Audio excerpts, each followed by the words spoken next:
Muito bem, vamos lá. Ian Neves explicando se a natureza humana é individualista ou a gente é cooperativa. É socialismo ou é comunismo? Bora ver. Ou capitalismo? Eu vou te fazer assim, qual é a finalidade da pessoa, da gente fazer as coisas, se a gente não pode viajar com conforto, almejar, vou juntar dinheiro, vou poder morar numa casa X, vou poder viajar com a minha família, estou dando exemplos mais mundanos. Ficar num hotel de luxo, na Ibiza, conhecer... Caribe, né? No Caribe, né, comer bem, né, Renzo? Qual seria a realização nesse sentido se a gente vivesse numa sociedade totalmente onde todo mundo tem o básico, não tem uma competitividade, ninguém vai montar um celular querendo competir com outro celular? Essa pergunta sempre vem, né? É tipo assim, ela parte do princípio de que todos os seres humanos só se motivam por grana. Se o motivo não for grana, a gente não faz nada. Isso não é verdade, né, gente? A gente faz as coisas por N motivos. Um dos motivos é porque a gente quer, né? Os avanços tecnológicos, avanços que são baseados às vezes na competitividade, não exatamente no prol do bem-estar humano em geral. Rapaz, se a gente fosse fazer uma conta estatística, quantos dos avanços humanos foram motivados por competitividade e quantos foram motivados só porque o governo foi lá e bancou uma cacetada de pesquisa? Porra, acho que vocês não argumentariam mais isso, hein? Não, sei lá. Porque as pessoas são seres complexos nesse sentido, né? Você falou muita coisa. Mas, sim, vamos mas lá. só... Você está dizendo que é necessário ter desigualdade? Foi um pouco isso. Você tá deturpando. Não, tô perguntando. Porque você falou assim, se todo mundo tiver o básico, então qual que é o propósito? Aí eu tô te perguntando, você acha que é necessário haver desigualdade para haver propósito? Eu não acho uma desigualdade desumana nesse sentido, onde pessoas passam fome, não tem o básico, entendeu? Mas a partir de que você tem o básico para sua subsistência, você pode conseguir mais, dependendo do que você faz. Você não... Poxa, eu até argumento aqui, ó. Irmão, se eu não tivesse que me preocupar em pagar as contas básicas, eu tô falando de comer, aluguel, energia, se isso não fosse tão caro que ao trabalhar eu precise perder 8 horas, quando pouco da minha vida, em média vai para mais que isso, o que eu seria capaz de fazer? Essa é uma boa pergunta. O que eu seria capaz de fazer? Porque eu me considero uma pessoa minimamente inteligente. Eu poderia, e eu te garanto que eu seria capaz de fazer coisas muito legais. E ó, mesmo com as dificuldades, quando eu tive a chance de, por exemplo, entrar pra internet, literalmente, fazer um canal do YouTube, fazer live, no mínimo, eu fui capaz de criar uma comunidade, tanto aqui nas lives quanto no canal do YouTube, de milhares de pessoas, onde a gente para pra pensar sobre a vida. A gente para pra filosofar sobre a vida e compreender que ela não é só trabalho, sabe? E tirar um espaço de entretenimento. Tudo isso porque eu tive um pouquinho mais de oportunidade e tempo. Se todos nós tivéssemos, não que passar o dia inteiro trabalhando para poder ter o básico, casa, comida, sabe, essas coisas básicas. Eu não tô falando de carro, eu não tô falando de férias em paraísos tropicais, eu tô falando do básico para viver. O que mais nós seríamos capazes de fazer? Esse é o ponto, essa é a pergunta que ninguém faz. A pergunta é sempre assim, mas se tiver o básico, ninguém vai querer trabalhar. Ninguém vai querer. E aí, não é que ninguém vai querer trabalhar, ninguém vai querer trabalhar nos trabalhos desgraçados que a gente tem hoje. Para que uma ou pouquíssimas pessoas tenham a capacidade de ser ricas enquanto todo mundo é fudido. Essa é a pergunta honesta que não tá sendo feita, né? Precisa ficar preso numa realidade o resto da sua vida, entendeu? A questão é a seguinte, você tá falando de viagens e luxo e tal, que são coisas acessíveis para uma parcela muito pequena da população. Então a gente não pode pautar a realidade através da possibilidade que nós temos de usufruir de luxo, por exemplo, né? Eu não vou nem pautar a questão de se pode viajar ou não. Se não... Fora que, de novo, é pensar que todo mundo quer as mesmas coisas. Gente, eu conheço pessoalmente pessoas, e talvez vocês do chat também conheçam, que o sonho de vida dessas pessoas não é ir pra Aruba, não é ir pra Maldivas. O sonho dessas pessoas é só ter uma casa. O sonho dessas pessoas é ter um sítio. E só, tá? E não como se isso fosse pequeno. É porque esse é o sonho delas, cara. Elas querem um pouco de sossego. Nem todo mundo quer ter o super carro, o negócio, sabe? Esse tipo de coisa. E, de novo, muitas vezes, e essa é uma filosofia que eu vi naquela série anime chamado Zoom 101, né? Que é, muitas vezes, esse sonho que você acha que você tem é um sonho emprestado. Você cresceu ouvindo tanto que o negócio é ter um carrão que você... então o negócio é ter um carrão. Mas você nunca parou a pensar de onde isso veio. O socialismo tem luxo ou não? A questão é, mesmo que não possa, eu não acho que é uma troca tão grave para que as pessoas não sofram pelo mínimo do mínimo. De verdade. Eu acho que esse é o ponto de partida, sabe? É muito mesquinho da nossa parte falar, eu não acho que vale a pena nós erradicarmos a fome porque eu quero ter a chance de poder usufruir de luxo um dia. Novamente, sem entrar na pauta de se no socialismo isso existe ou não existe. Eu acho um debate mesquinho, sinceramente. Mas as pessoas são mesquinhas, a vida é assim. As pessoas não são baseadas no nosso padrão moral. A sociedade é assim, as pessoas são estranhas, esquisitas. Mas você acha Elas que... têm- Aí eu discordo e pergunto, que pessoas são estranhas e que pessoas são esquisitas? Né? E em que níveis elas são? Porque eu vou te falar, as pessoas mais estranhas, mesquinhas e esquisitas que eu conheci estavam em classes muito superiores à minha. Classe no sentido econômico, tá? Essa galera tinha... Porque essa galera simplesmente tinha tempo pra ser mesquinha, esquisito, coisa do tipo. A gente, trabalhador, sequer tem tempo pra ser mesquinho, esquisito. E ainda quando ainda é numa escala muito menor. Muito menor. Muito menor numa escala do tipo assim, você vai ter um colega de trabalho que ele é mesquinho, mas foda-se, ele não tem influência na sua vida. O seu patrão mesquinho tem. Influência política e financeira pra poder ferrar com a sua vida. Se ele... É outra história, né? Aquele seu colega que é mesquinho lá na casa dele, foda-se, ele é mesquinho na casa dele, tá? Mas nós, que somos dependentes, aí fudeu. Tem Moral. motivos pessoais, agendas e traumas, não é mesmo? Para elas sempre quererem... Na verdade, elas são muito individualistas. Elas só não têm coragem, ou às vezes elas acham, não é mesmo? Que elas não são Bem, isso. Elas querem alguma coisa melhor, mas mesmo assim elas não... Deixa eu te falar uma coisa. Imagina que você é um antropólogo e você vai estudar a sociedade humana a partir de uma fábrica de carvão. Aí você entra nessa fábrica de carvão e observa a fábrica de carvão assim por um ano. E aí você escreve no seu relatório: a natureza humana, a partir da minha observação, é tossir. Tossir e cuspir catarro preto. Você dizer, É verdade. vivendo num mundo capitalista, que a natureza humana, o natural do humano, é ser egoísta, é a mesma coisa que observar apenas pessoas que trabalham numa fábrica de carvão e dizer que a natureza humana delas é tossir. Nós somos fortemente condicionados pelo ambiente que nós vivemos. Fortemente condicionados. E a gente precisa se atentar a esse tipo de conformidade. Lembra que eu falei mais cedo a respeito do identitarismo? Que para o neoliberalismo, o agente político é o sujeito. Isso não é uma coisa que parte de uma natureza humana nem psicológica, tampouco biológica. Parte de uma circunstância, de um modo de produção que nos individualiza, nos separa, nos atomiza. Claro que se você observar a realidade, você vai chegar à conclusão de que a maior parte das pessoas está querendo o melhor para si. Mas como não querer o melhor para si numa sociedade no qual se você não está no topo, você está embaixo? Numa sociedade, se você não está com a bota no seu pescoço, você está com o pescoço na sua bota. A gente vive numa sociedade que não tem como a gente cooperar nem que a gente queira. E aí não dá pra gente ficar surpreso. Exato, nem que a gente queira. Quer ver, ó? Vou dar um exemplo. Tá numa empresa, começa a chamar os seus colegas de trabalho pra buscar melhorias pra vocês como grupo, como comunidade. O que acontece? Se teu chefe não te derruba em 2 minutos. Preso quando aparenta pra nós de que a natureza humana é egoísmo. De que a natureza humana é avareza. Isso é um pensamento legal até.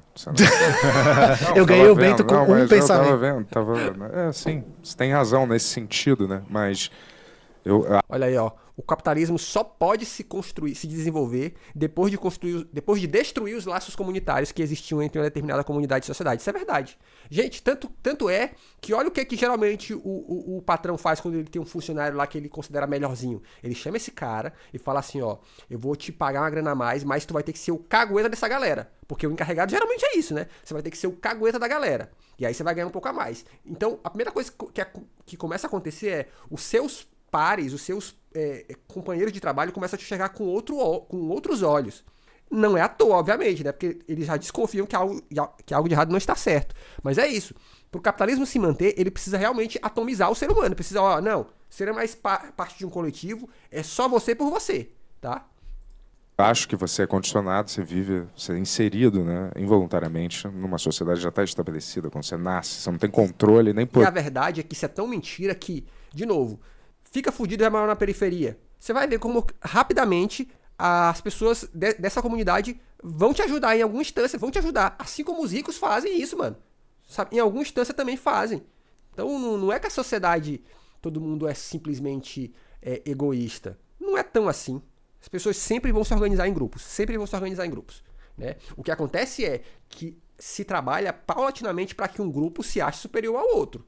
E isso Isso é muito forte no capitalismo. Poder, na verdade. E a gente tem contra-exemplos de como a natureza humana não é particularmente definida por esse tipo de coisa. Porque, por exemplo, a maior parte da humanidade, nós tivemos, por necessidade, que viver em comunidade, senão a gente morria. Exato. Então eu posso argumentar, baseado em uma quantidade imensa de dados, que na verdade a nossa natureza é cooperativa. É um argumento válido. Né? A questão é... Ela é cooperativa. Essa que é a coisa. Ela é cooperativa ao mesmo tempo que ela é individualista, entendeu? Mas ela não funcionaria sem a cooperação. Com certeza. De todo mundo. Certeza. O restaurante, o lixeiro, e todo mundo funcionando né, regrado. Precisa desse senso de cooperação, mas ao mesmo tempo é muito individualista. Aliás, é muito mais individual. A cooperação é em prol do bem-estar próprio, muitas vezes, entendeu? A cooperação, ela precisa existir em prol de alguma coisa que eu vou conseguir. Mas aí é uma retroanálise. Porque sim, é por isso. Mas não é como se as pessoas cooperassem pensando no próprio bem. Elas cooperam e percebem que o resultado óbvio de cooperar coletivamente também é o próprio bem. Tá? Aí é uma retroanálise, eu acho. Conseguir, não é mesmo? De alguma coisa... A pessoa, é essa a questão. A pessoa, para você não tem que almejar alguma coisa. Qual seria... O que seria o motor social para as pessoas funcionarem? O que eu fico imaginando assim... Eles são variáveis. Eles são desde o motor social cooperativista, como uma sociedade comunista talvez fizesse, que é o bem pelo bem do coletivo. E acho que não só como sociedade comunista, tá? Vamos pensar em povos que a gente admira porque eles são muito cooperativistas. Os povos como o Japão, por exemplo. Você vê isso muito na cultura japonesa, de que, não pense só em você, pense na sua família, pense no próximo. Você vê muito isso. Comunidades evangélicas ou religiosas também que falam muito sobre isso, não é? Sobre pensar muito no coletivo, muito no próximo, fazer algo não por você, mas pensando, inclusive no alto, né? Na religião, em Deus e coisas do tipo. A gente é diverso, mano. A gente é diverso. Mas falar que a gente é simplesmente egoísta, eu acho que não. Funcionarem de um jeito... Nativos brasileiros Qual também, é o né? objetivo maior? Ser uma potência mundial, econômica? Aí esses objetivos aí eles são fruto de outra coisa. De movimentação política também, né? Temos que ser a super raça, né? Vem da onde? Corrida espacial, qual é? O ser humano, ele não tem... A ambição não faz parte da humanidade, uma característica da humanidade da gente. Ou mesmo um diretor de cinema, alguém que cria... Mas você acha que o capitalismo consegue contemplar esses desejos? Mas não sei. Não, consegue em algum nível, não consegue? Tipo quais? De você conseguir poder fazer o seu trabalho e crescer, né? Receber reconhecimento, ter... De novo, o que é crescer? É só ter mais dinheiro? É esse o ponto? Porque aí, de novo, você está se pautando único e exclusivamente pelo capitalismo. Porque se crescer é ter reconhecimento dos seus pares, da sua comunidade, várias outras sociedades fazem isso. Não necessariamente capitalista, né? Liberdade, né? Não sei. Bom, vamos lá. Meu amigo, vamos lá, os nossos nativos brasileiros, que é mais livre do que isso, o cara podia andar nu, viver na floresta, não precisava trabalhar todo o resto do dia. O que você quer mais, pô? Né? Mas eu quero ter um iPhone. Foda-se o iPhone. De conseguir fazer o seu trabalho. Você sabe conseguir fazer o seu trabalho, eu tô dizendo assim, evoluir. Não você ser um médico e você... Por exemplo, eu sou um médico, eu posso ter uma especialização e... Sei lá. Sempre o pensamento é ficar milionário, não é mesmo? Não, eu nem posso todo ter... mundo. Não, Nem mas todo mundo. tô dizendo assim. Ter uma especialização, ficar muito rico, né, sendo um cirurgião plástico, vamos dizer assim, ganhar muito dinheiro. Não é o que as pessoas falam, assim. Quando você está num âmbito mais técnico, quando sua profissão é mais técnica, eu sou um advogado, eu sou um banqueiro, quando você é mais artista, às vezes você tem umas ambições mais, eu quero que o mundo conheça, quero fazer o que o meu coração peça. Vamos falar de trabalho. Então, veja. Se eu perguntar para vocês, por que a gente vai para a escola? Por que a gente vai para a escola? Para aprender e se preparar para o mundo, digamos assim. Né? Que mundo? O mundo esse, capitalista, é isso? A gente vai para se preparar para o mercado de Pro trabalho. mercado de trabalho, Um grande risco de não ir para a escola é você não ser empregável. Né? Exato. E aí a questão é o seguinte. A gente tem um desemprego enorme no Brasil hoje em dia. Já tivemos um desemprego maior. O que a gente é ensinado desde a mais tenra infância é de que emprego não é um direito. De que emprego é uma conquista pessoal. E aí eu pergunto para vocês, nós temos, acho que agora, da última vez que eu li, uns 8% de desemprego no Brasil. Você acha que esses 8% de pessoas, que acho que da população economicamente ativa deve dar uns 8, 10 milhões de pessoas, você acha que esses 8, 10 milhões de pessoas não são empregáveis? Elas não conquistaram o emprego porque elas não têm capacidade para isso? Uma série de fatores pode estar envolvido aí, né? Escolaridade, preparo, condição social. Então a questão é, novamente, no capitalismo, nós, desde sempre, somos ensinados de que trabalho e emprego hoje em dia está escasso, né? A gente tem trabalho, mas não tem emprego. Mas de que trabalho é uma conquista pessoal e não um direito. Isso na sociedade socialista se inverte. Todas as sociedades socialistas, não importa quais foram, tiveram pleno emprego. A Coreia hoje tem pleno emprego. 100% da população economicamente ativa empregada. Cuba tem 100% da população economicamente ativa empregada. Por quê? No capitalismo, a melhor coisa que pode acontecer para a burguesia, para a classe dominante, é o desemprego. Porque o desemprego causa desespero na classe trabalhadora e essa classe trabalhadora começa a aceitar salários mais baixos. É o famoso, você não quer fazer esse trabalho? Tem uma fila aí de famélicos que aceitam fazer por muito menos. É a Globo, o sistema Globo de contratação. O Globo, você que tem a experiência própria... Porque se você nunca aceita esse salário, ou as televisões, não é mesmo? Você viveu isso na pele? Globo, vamos dizer, se você não quer aceitar isso aqui, vai ter uma fila de penca de gente que quer aceitar. De ator, de apresentador, de redator. Exato. Sabe qual que é o nome que o Marx dava para isso? Exército Industrial de Reserva. É a reserva da... Atenção!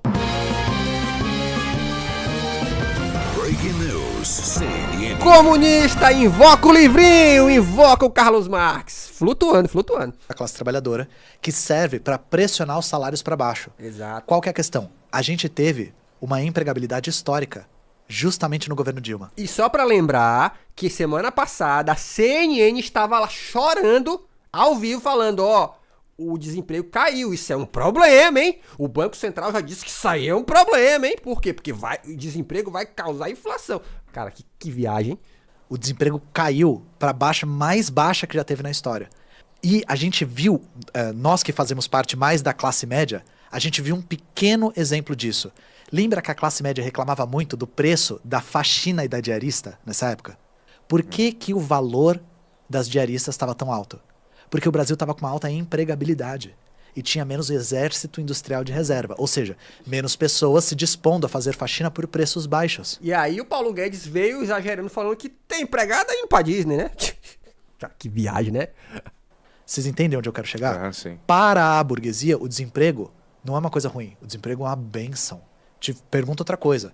Se no Brasil não tivesse esse desemprego tão grande, quem ia aceitar pedalar 12 horas por dia nessas ondas de calor terríveis que estão acontecendo para entregar quentinha a R$1 o quilômetro? Mano, se hoje em dia, quando o entregador não quer subir no apartamento para entregar, o cara vai ficar puto, desce aí e acontece o que acontece dia e noite nesse país.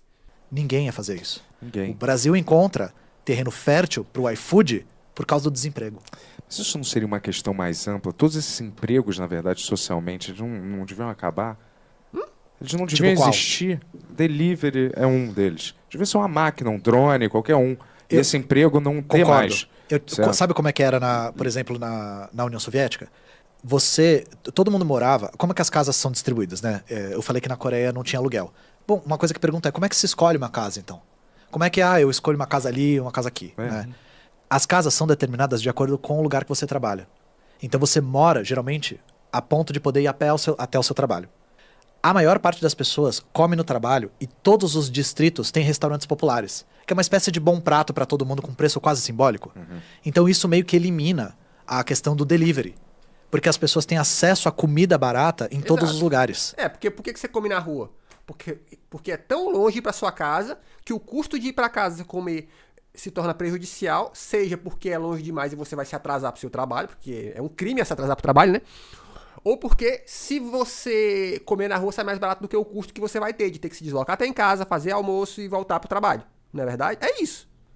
Isso é uma das coisas que faz com que essas profissões sejam descontinuadas, digamos assim. Sim, mas eu tô dizendo assim, beleza, mesmo se não tendo isso, mas o que estimula um arquiteto a fazer um design melhor do que o outro, um cara a fazer uma música melhor do que o outro, cara, se ele não tem uma competitividade no sentido de eu quero chegar lá, eu quero que todo mundo me conheça como em tal profissão, mas que o seu trabalho... Eu entendo a pergunta. Mas aí não está relacionado a salário, está relacionado à oportunidade de poder exercer o seu trabalho.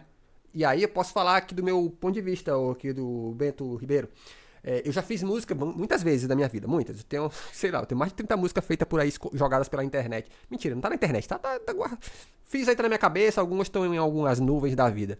E o que me motivava não era a grana, porque eu nunca ganhei um centavo por elas. Me motivava porque, olha só, mano, eu sei fazer esse troço, hein?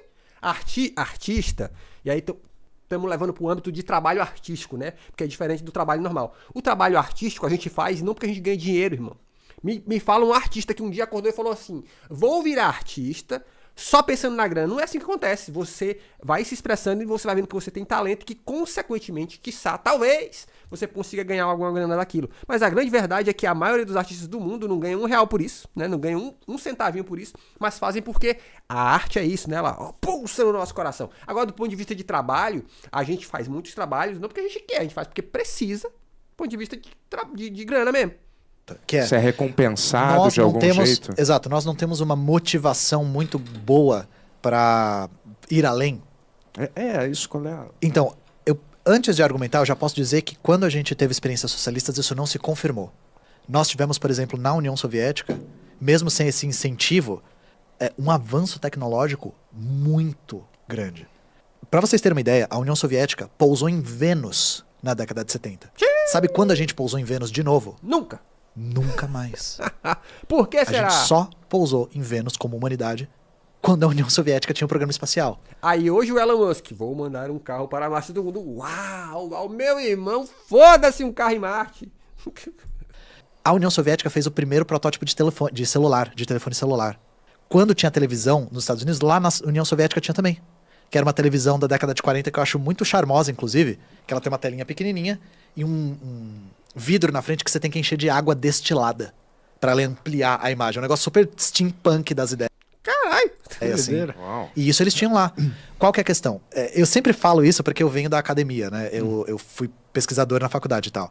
Quem diz que precisa de incentivo econômico para se fazer pesquisa, nunca conheceu um pesquisador no Brasil. A coisa que os pesquisadores no Brasil menos têm é incentivo econômico. Inclusive, aqui chamam nosso salário de bolsa. O que já é um negócio um pouco enviesado, né? Bolsa, gente, todas as vezes que vocês ouvirem isso, a bolsa de mestrado e doutorado, isso é o salário do pesquisador, tá bom? Inclusive, existia até pouco tempo atrás, agora não mais, regime de exclusividade. Quem tinha bolsa de mestrado não podia ter contrato trabalhista com mais ninguém. Era pressuposto que você ia sobreviver com aquela merreca do caralho, sabe? E isso sem férias, sem direito trabalhista, sem nenhum tipo de benefício, hora extra e nada. Isso é tão doido, chat, que ó, quando eu trabalhava em padaria, no dia que eu fiquei puto e tive um pouco mais de tempo, sabe o que eu fiz? Eu fiz um pão sem conservante, que durou mais do que o pão com conservante. Sabe por quê? Porque eu lembrei das aulas da escola, da 4ª série, sobre as fases da matéria. Aí sabe aqueles lances das 4 estágios da matéria? Estado líquido, gasoso. Eu parei, analisei e falei, eu vou fazer um teste. E eu fiz, sem ganhar um centavo a mais, e fiz com puto, sabe por quê? Porque na época o meu chefe falou assim, faz aí, mas acho que você não é tão bom funcionário assim não. Eu falei, quer ver como eu sou? E eu fiz, a minha motivação foi raiva. Mas o ponto não é só por grana que você faz as coisas, você faz por raiva, você faz por curiosidade, mas tem vários fatores, não é só grana que importa, mano. Fiz e nunca revelei a receita pra mais ninguém. Só de raiva também. Então assim, existem outros motivadores para que se avance o conhecimento humano. O dinheiro não é o único. E, inclusive, nós temos a confirmação disso a partir das experiências socialistas que tiveram avanços tecnológicos muito grandes. Excelente, cara. Flutuou. Gostei. Acho que as perguntas do Bento são muito boas, porque elas são perguntas até simples, assim, né? São boas.